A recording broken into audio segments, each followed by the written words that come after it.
In the quiet corners of countless British homes, a particular image once hung.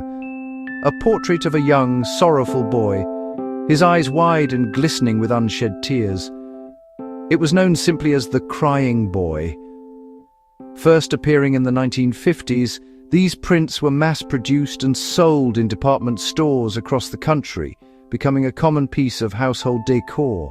The artist, a Spanish painter named Bruno Amadeo, created a whole series of these tearful children, but it was this specific image that would soon become infamous, not for its melancholic beauty, but for the terrifying events that seemed to follow in its wake.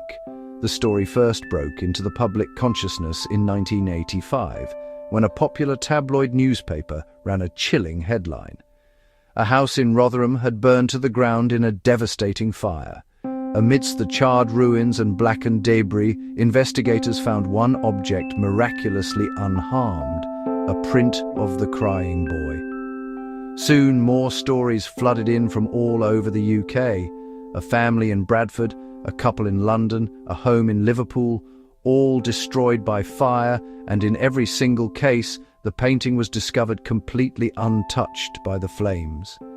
The phenomenon became so widespread that firefighters themselves began reporting it. They would attend these domestic fires and repeatedly find the same eerie portrait hanging on a soot-stained wall, its glass not even cracked.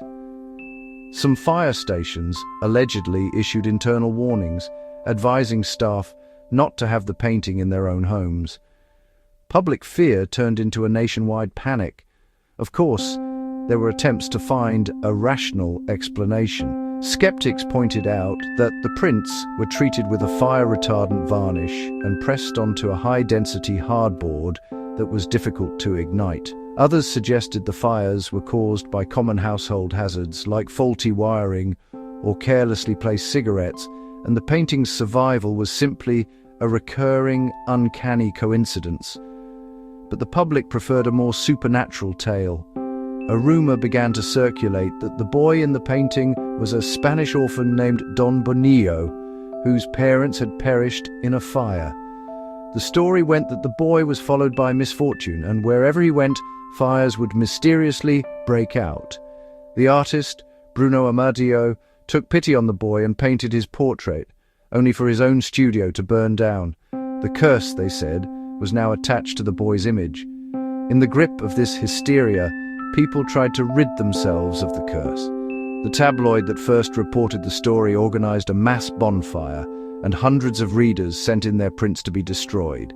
Yet even then, witnesses claimed the paintings were stubbornly resistant to the flames, refusing to burn completely. So what is the truth behind the crying boy? Is it a case of mass hysteria fueled by coincidence and a media frenzy, a logical anomaly born from fire-retardant chemicals and cheap manufacturing? Or is it something more, the vessel for a tormented spirit, a cursed object that brings destruction wherever it hangs, a painting that refuses to burn and refuses to be forgotten? If you find dark history and cursed objects fascinating, make sure to follow for more.